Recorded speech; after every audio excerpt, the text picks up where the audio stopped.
Salve, família vascaína! Vamos iniciar os trabalhos aqui no Vasco em família nessa quarta-feira. Um clima bem tranquilo, né, família? Vale destacar. No momento que estou gravando esse vídeo, 11h03 da manhã, bom dia, uma excelente quarta-feira, um dia abençoado para todos nós. Família, tem resenha nesse vídeo, Leandrinho que recebeu duas propostas. Piton que está próximo de acertar com o Besiktas, segundo o canal Na Torcida Vascaínos. O Vasco que recusou uma proposta de um time da Itália pelo Barros. Vamos trocar uma ideia sobre isso e vamos falar também nesse vídeo sobre carência. Carência. Algumas páginas do Fluxê estão carentes. É isso mesmo. Pedindo a contratação de quem? Adivinha? Quem faz isso? O dançarino, família. É muita carência. Eu vou aproveitar esse gancho, né, pra gente destacar algumas coisas também do nosso elenco, inclusive falar sobre o Andrés Gomes, mas eu queria passar aqui pra vocês uma análise que eu tava vendo num canal que eu gosto muito, falando sobre a evolução do JP. E aí eu vou passar esse corte aqui, porque eles debatem lá, né, como é que o JP pode agregar no Vasco, como ele pode atuar no Vasco, de segundo volante, de terceiro homem de meio campo. E a gente vai debater aqui as opções que o Vasco tem para essas funções, né, família? Um segundo volante e o terceiro homem de meio campo. Então chega aí que a resenha tá show de bola nessa quarta-feira. Mas antes, deixa eu te pedir aquela moral. Se não for inscrito aqui no canal Vasco em Família, se inscreve, deixa o like, comenta e raipa o vídeo para fortalecer o trabalho do Thiagão. E não esquece da parceria aqui do YouTube com o Mercado Livre, Shopee, Netshoes, Magalu. Shopee, falei, família? Ah, Thiagão, não vou comprar nenhum produto que você separou aí. Show de bola, não vou ficar chateado. Mas de repente você vai comprar um celular, uma televisão no Mercado Livre, vai comprar na Shopee, vai comprar um tênis, um outro tênis na Netshoes. Só clica aqui em um dos nossos links. O link que vai te levar para o Mercado Livre, para a Shopee, Netshoes ou Magalu. Que dessa forma você vai estar fortalecendo aqui o trabalho do Thiagão. Thiago, eu pago R$1 a mais, irmão Calvo. Família, nada a mais, nada. Você só vai clicar no link e aí o que você comprar a partir desse momento, você vai estar fortalecendo aqui o trabalho do Thiagão. Que moral, né, que o YouTube tá dando aí pra gente, família vascaína. Vamos seguir a nossa resenha e começar falando aqui do Leandrinho, família. Tá na tela uma informação do Felipe Sil, lá da ESPN, ó.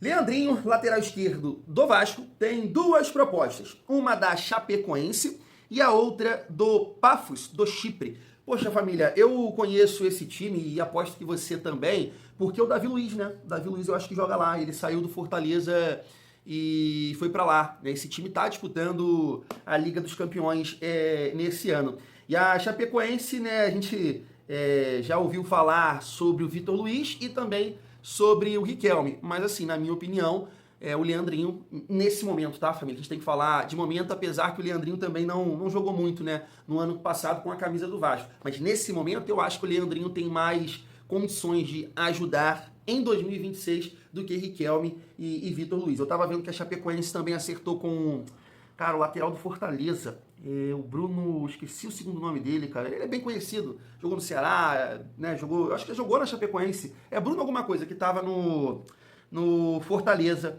E aí deve estar buscando opções, né?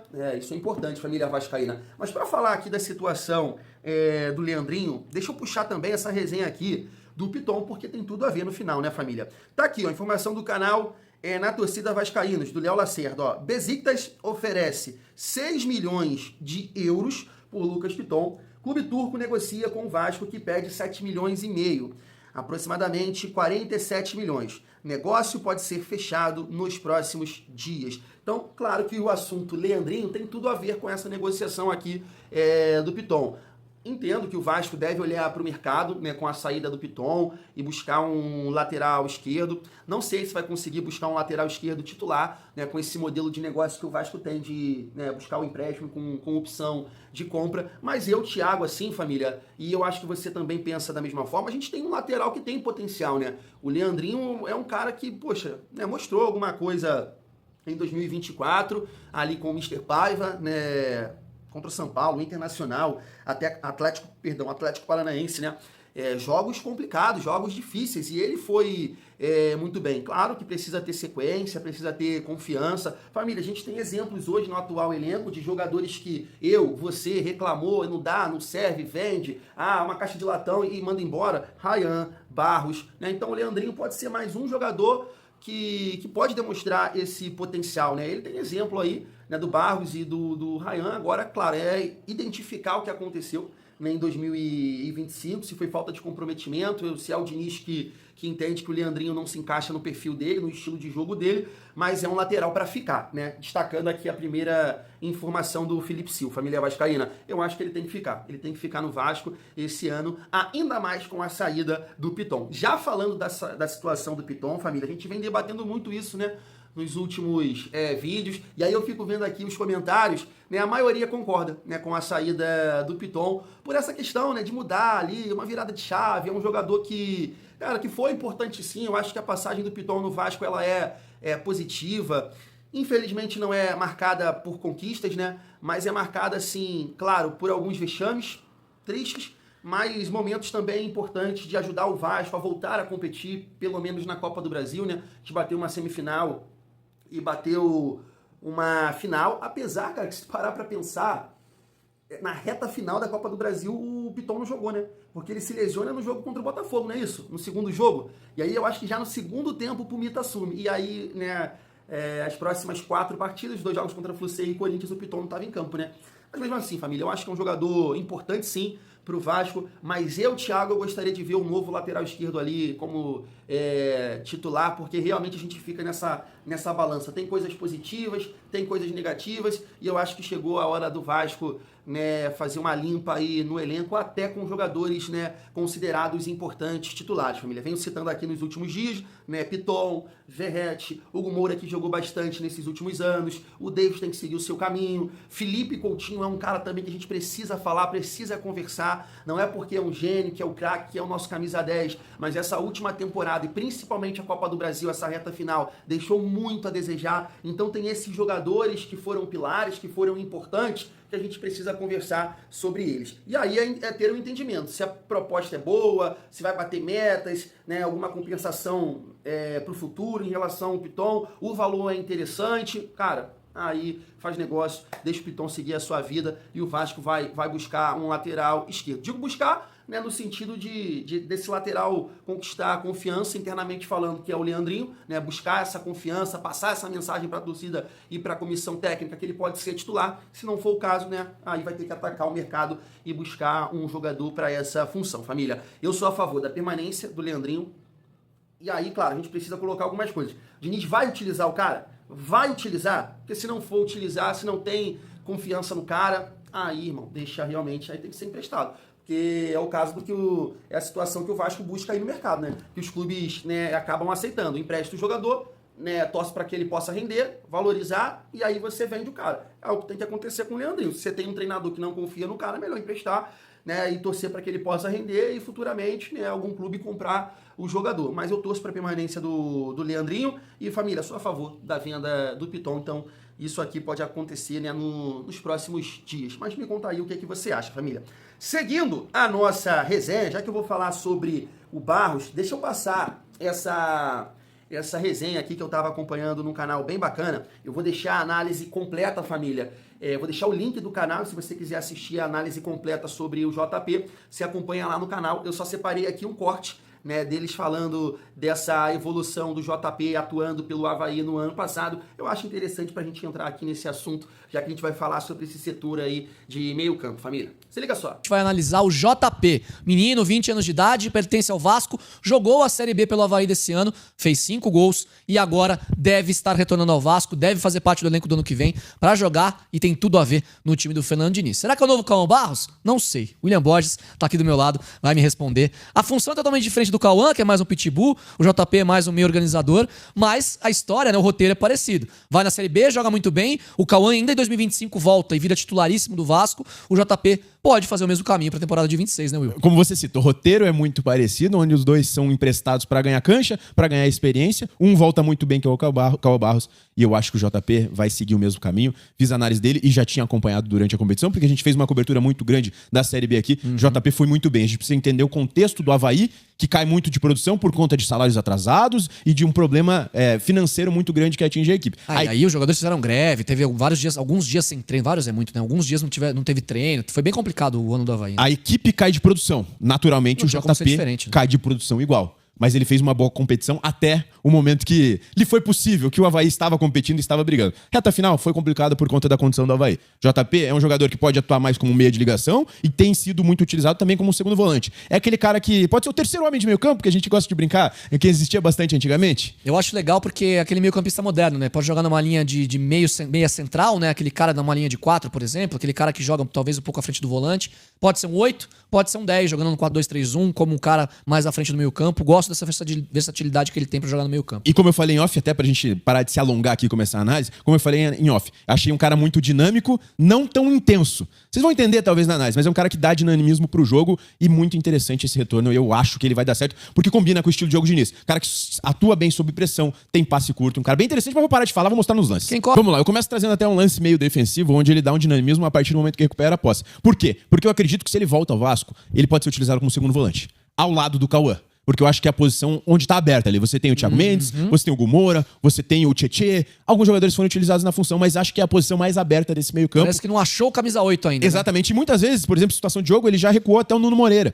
Então o JP pode ser um jogador a ser utilizado nessa função. Como eu cito esse lance? Tá atrasado até na jogada, olha como ele tem uma recuperação interessante, fecha a porta, recupera o passe e já liga uma jogada. Já encontra uma situação no lado esquerdo do campo, dando velocidade e encontrando uma situação, o Tylon aqui pelo lado esquerdo do campo, para progredir na jogada. Gostei mais uma vez, também. Tylon é muito bom, tá? Mais uma vez, posicionado como meio campista, dobra na marcação, recupera ela. E aqui a gente vai mostrar. Abre o passe na direita, vê um vazio no campo do adversário aqui, até não consigo identificar quem é o adversário, se é o Paysandu, recebe esse passe na frente. Tá pressionado, e eu quero citar isso. Muitos lances sob pressão, e para você jogar no time do Diniz, você vai jogar sob pressão. Porque vai ter o adversário apertando a marcação e você vai ter que saber lidar com o jogador nas suas costas. Aqui tem um jogador nas suas costas, olha como ele dribla facilmente o jogador e já consegue encontrar uma situação no meio de campo. Vão ser alguns lances que eu procuro destacar essa questão de sair da pressão, mas ainda focado nessa parte de marcação. Tem algumas situações, inclusive gols dele, a partir do momento que aperta a marcação. Esse primeiro lance é uma situação onde ele não tá marcando ninguém. Ele tá no desencaixe errado na marcação, se comparar com todos os companheiros dele, mas mesmo assim, tem uma boa leitura para fazer a recuperação alto no campo, gerando chance. Esse gol aqui é engraçado, e é um gol dele, inclusive, onde o Avaí sobe sua marcação, aperta essa saída do América Mineiro, ele tem uma boa leitura, de ver que esse jogador vai tentar inverter um passe bizarro ali, e ele consegue subir a linha e fazer o gol. Outro lance bem parecido. Olha como é que é o nome desse companheiro dele aí no Avaí que deu esse passe? do América Mineiro. Então, eu tô brincando por causa disso, né? Ele recebeu um passe do jogador do América, pô. E aqui vai receber outro, tá? Mas por quê? Porque tá apertando a marcação, tá subindo sua linha.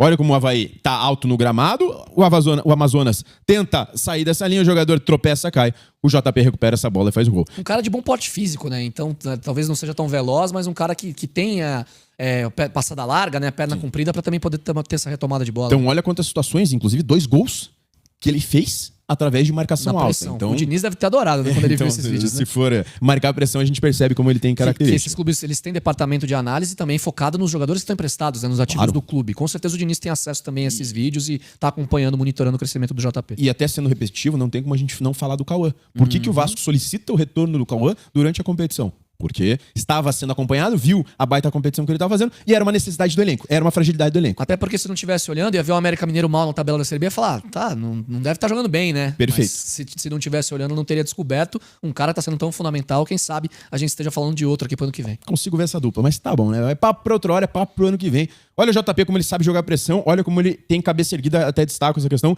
de observar o campo. Olha como ele tá mapeando o campo, é o lançamento longo do adversário, onde o zagueiro do Avaí vai fazer o corte e essa bola vai cair pro JP. E olha como ele consegue sair bem de um jogador que tá fazendo pressão. Você tem o escape de um outro ponto aqui, olha como um toque de chaleirinha, ele já abre o campo pra equipe do Avaí. Tudo isso porque ele tinha monitorado, feito a quebra de pescoço, como a gente fala, né? Olhado a posição, quem tava livre antes da bola chegar nele. Quando a bola chegou, ele já sabia o que ele tinha que fazer. Só deu um toque simples. Nesse lance, situação parecida, até não conseguiu resolver de primeira, mas cercado por 2 jogadores, sob pressão, numa bola em que o Avaí tenta sair curto, consegue ter um domínio orientado, tirando o primeiro, e olha como ele clareia o campo completamente. E aqui até eu destaco uma situação, ele não vai receber esse passe de volta, mas uma coisa muito tradicional é ele continuar andando. Ser uma opção muitas vezes até dentro da área, tá? E até você não destacou, mas ele virou o pescoço mais umas 2, 3 vezes antes, sem a bola. Pra se a bola chegasse nele, ele já poder ver. É importante pro meio campista isso, tá? Pode dar o play, pode deixar seguindo, é um pouco antes. Um pouquinho antes. Pode dar o play aqui mesmo, que tá bom. Vamos lá. Porque você vai perceber, ó. Domínio orientado pra tirar a marcação. Domínio orientado, tirou a marcação, deu o passe, ó. Aqui ele não vai receber a bola, tá em destaque, a bola vai vir na esquerda. Ele vai virar o pescoço 2, 3 vezes, ó. Olhou pra cá, olhou pra lá, olhou pra cá de novo, você percebeu? Ele tá correndo pra frente, olhando pros lados, pra poder entender qual é a melhor opção de passe. Coisas que, no alto nível, os meio-campistas, não é que, é bom fazer. Precisam fazer. Primeiro que são segundos que você ganha. Aquele último lance que ele tocou de primeira. Perfeito. Ele ganhou segundos assim. No alto nível, o meio-campista hoje, que vai estar de costas muitas vezes, não consegue mais jogar se não tiver essa característica de mapear o jogo, de quebrar o pescoço, como a gente fala no jargão. Tá olhando para as opções de passe a todo momento. Me conta aí o que você acha em relação ao JP, comenta aqui, segundo homem de meio campo, vai disputar a posição ali com o Thiago Mendes, Tietê, por que não dizer Maxime Domingues? A gente viu o Thiago Brandão falando que ele atuou lá no Toronto FC como um segundo volante e também como terceiro homem de meio campo, ou vai disputar a posição com o Coutinho, com o Matheus França, com o Estrela, Garré, né, jogadores que podem atuar como meio armador. O próprio Nuno, né, também pode fazer essa função. Família, assim, eu gosto muito da possibilidade do JP fazer parte... Da possibilidade não, né? O JP vai fazer parte do elenco do Vasco em 2026. E eu gosto, né? Eu gosto dessa opção. Eu acho que é um jogador que tem, sim, potencial, tem boa técnica. Demonstrou isso também em 24, se perdeu um pouco, até mesmo, né, segundo o nosso presidente, foi emprestado. E é isso, é bom. Eu acho muito bom, cara, você ter exemplos positivos, sabe? No atual elenco, né? Referências, sabe? E o Barros hoje e o Ryan são referências pro Leandrinho, pro JP, né? O Leandrinho também foi emprestado, né, lá pra Arábia Saudita. O JP também teve essa experiência que o Barros teve. Então você tem ali exemplos, né, de jogadores da base que hoje são referências, mano. Barros e Ryan são titulares absolutos do Vasco hoje. Então eu acho muito interessante isso, família. Claro que hoje o Thiago Mendes ele é titular do Vasco, né? Ele terminou a temporada passando essa mensagem para a comissão técnica e para nós torcedores. E assim, cara, o JP de segundo volante pode ter alguma dificuldade por essa questão da intensidade, do jogo sem bola. Ele não é um atleta tão rápido assim, né? Cara, pode ter, mas será que como terceiro homem de meio campo, jogando em vários momentos, né, de costas para defesa? Eu sei que o Diniz trabalha com o Coutinho de uma outra forma, né? O Coutinho joga mais de frente, né, porque ele busca a bola o tempo inteiro do que de costas ali para defesa. Família, eu não sei como é que o JP ele vai se encaixar, o que o Diniz entende para ele, mas é isso, é uma boa opção. E eu acho que, né, no ano passado, para essa função, a gente teve o Tietê, que teve bons momentos, mas terminou a temporada muito mal. O Matheus Carvalho, que assim, não dá para dizer que é um segundo volante, mas estava ali como opção. O próprio Hugo Moura, que em alguns momentos jogou com o Barros. A gente teve o Sforza saiu, né? Teve mais alguém? Acho que não, né? E o Thiago Mendes, né, que se colocou nessa condição na reta final. Sim, assim, fica muito difícil eu falar, porque eu não acompanhei muito o JP no Avaí. Alguns jogos que eu assisti, o JP ele jogava como segundo homem de meio campo, né, porque o terceiro homem era o Marquinhos Gabriel. Mas quando o Marquinhos Gabriel não jogava, ele atuava por ali. Então, assim, é o que eu venho falando do Vasco buscar um 8 de mais mobilidade. Na minha opinião, é um encaixe do time, sabe, família? Do que falar do jogador individualmente. Eu acho que o Vasco tem que pensar no encaixe coletivo, claro, com peças interessantes e com boa qualidade técnica, né? O JP eu acho que se encaixa nesse perfil, mas você tem que buscar o equilíbrio do time. Mas assim, no mundo ideal, o Vasco tem que buscar um 8 de mais mobilidade, família. Tem que buscar um 8 de mais velocidade, de imposição física. Eu acho que seria, assim, essencial para formar essa dupla ali com o Barros. Mas é como eu disse, né? É mais um jogador com uma boa técnica, que vem de um bom momento lá no Avaí e se coloca nessa condição, espero eu, de ajudar a família. E pela análise aí, eu acho que ficou muito claro isso, né? Mas me conta aí o que você acha do JP. Vamos lá, aproveitar esse gancho aí para falar sobre essa situação aqui do Barros, ó. O Vasco recusou nesta semana uma proposta do Torino da Itália por Cauã Barros. Os italianos estavam dispostos a pagar 5 milhões de euros, cerca de 31 milhões e 300 mil reais, pelos direitos econômicos do volante. Cauã Barros tem contrato com o Vasco até dezembro de 2027. E, diante do interesse europeu, o Cruz Maltino avalia alternativas para blindar o jogador em São Januário. Atualmente, a multa rescisória do volante é de 50 milhões de euros. Nesse cenário, o clube estuda a ampliação do vínculo do atleta.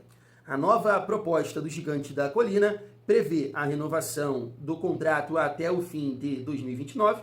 Além disso, o Vasco ofereceria um aumento salarial e a elevação do valor da multa rescisória de Cauã Barros. Tá aí, família. Assim, a gente pode fazer uma comparação com o Ryan. Não estou falando aqui em termos de talento, né, família? Porque o Ryan é um jogador observado há muito tempo, né? E desde a chegada do Diniz, né, que conseguiu ali ajudar ele, e ele conseguiu colocar todo o seu talento para fora. Eu quero dizer numa situação de importância, tá? Para o atual elenco. E eu vejo o Barros, cara, como um jogador fundamental para o Vasco ter sucesso esse ano. Até por uma questão de opção, tá? De opções no atual elenco. Quem faz a função do Barros? A gente pode citar o Hugo Moura, mas eu acho que a grande maioria não quer a permanência do Hugo Moura. E assim, não tem a pegada do Barros, não é um pitbull como o Barros, sabe?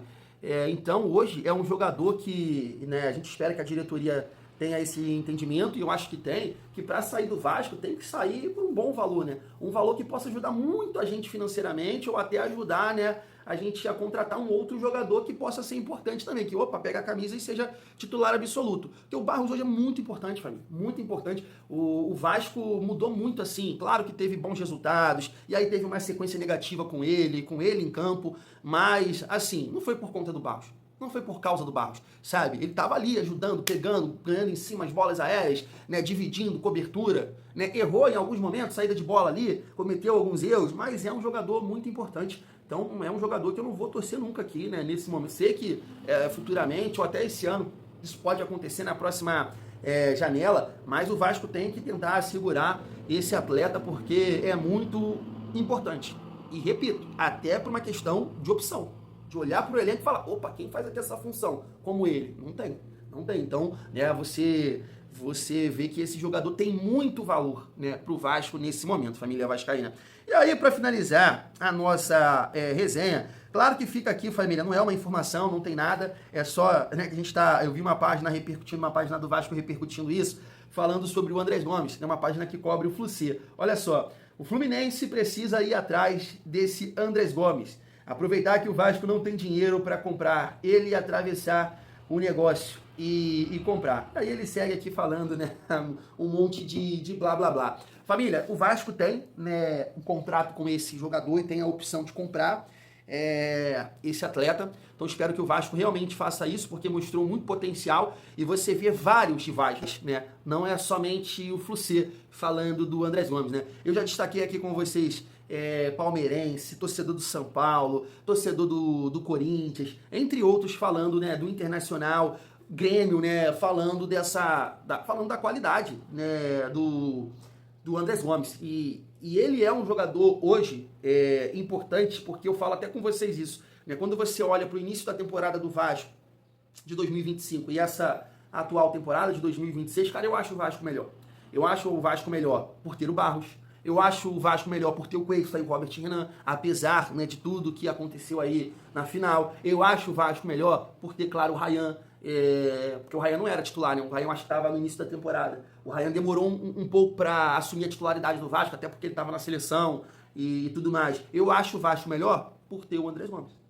Porque esse jogador de velocidade, que ajuda sem bola, que puxa contra-ataque, que é um cara que trabalha muito bem esse lado da assistência no comando de ataque, de chegar no fundo, de cruzar, de cruzar de perna canhota, uma qualidade também que ele demonstrou que não é a perna boa. Então não dá, gente. Baixa a bolinha aí, né? Vocês estão, eu fico rindo aqui, vocês estão contratando vocês estão querendo fazer um time da terceira idade aí, Flu-C. Vocês querem moleque novo? Deixa o Andrés Gomes quietinho aqui, porque é um jogador importante, né? Espero que ele consiga atingir esse alto nível que atingiu ali na reta final de 25, até porque, família, pode ser um excelente negócio, né, futuramente pro Vasco. Já parou para pensar nisso? Porque acredito que é um jogador que pode, né, se colocar numa condição de disputar a Copa do Mundo, foi convocado, né, recentemente. A Colômbia tem bons jogadores na frente, né? Tem bons jogadores. Acho até difícil ele atuar na Copa, ele jogar na Copa, mas tá entre os convocados. É importante, né? Valoriza o atleta. O Vasco tem que pagar, acho que 31 milhões por esse jogador, um jovem jogador, e futuramente, né, pode também colocar um papel colorido aí vendendo esse atleta. Então, assim, tem tudo para ser um excelente negócio pro Vasco, né? Comprando esse jogador. Mas, ó, tá vendo aí? E volta de olho, família. Fui!